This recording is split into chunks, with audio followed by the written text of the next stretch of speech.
What is good, Football Nation? What's good, NFL Nation? Welcome back to my channel. I know it's been a while since I've been here. So much has been going on in the world. So much is still going on in the world. But let's just talk about what the NFL is doing to lessen the spread of coronavirus amongst their players as their 2020 season approaches. Now, the NFL and the NFLPA have finally come to terms on health and safety protocols for training camp. So their training camp will start on time, and restrictions will be put in place. Let me just say to start, there will be no preseason games. Players are not playing any exhibition games. And that's evident as to why I don't think that it's worth playing any of the preseason games. The only downside to that could possibly be for the people at the top battling for a position, or the people at the bottom just trying to get in there. They won't be able to showcase that in-game playmaking ability. But in my opinion, I think coaches are able to still make that determination based on training camp.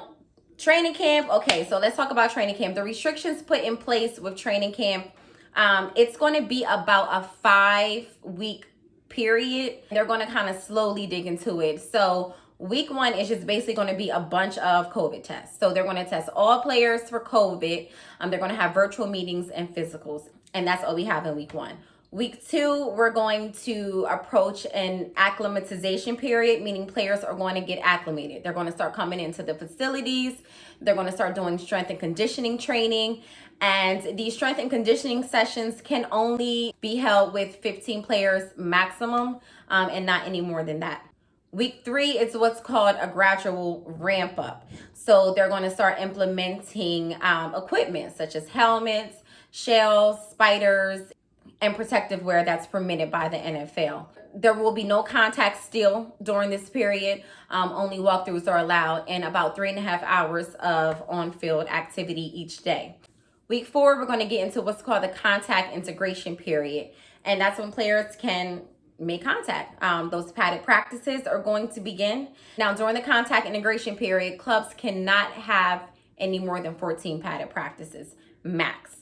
Additionally, officials will not be visiting any training camps this year, and obviously they will not be officiating any preseason games because there will be none.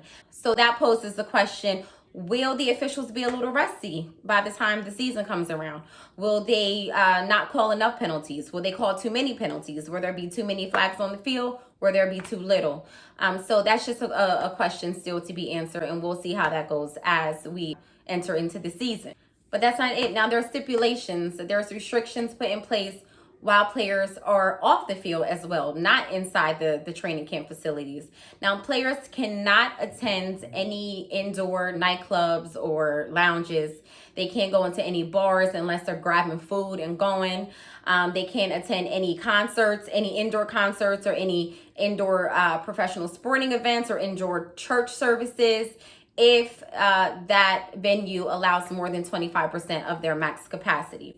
Now, if a player is tested positive for COVID and they were known to have broken one of these rules, then they can get fined, possibly breach of contract, and so on and so forth.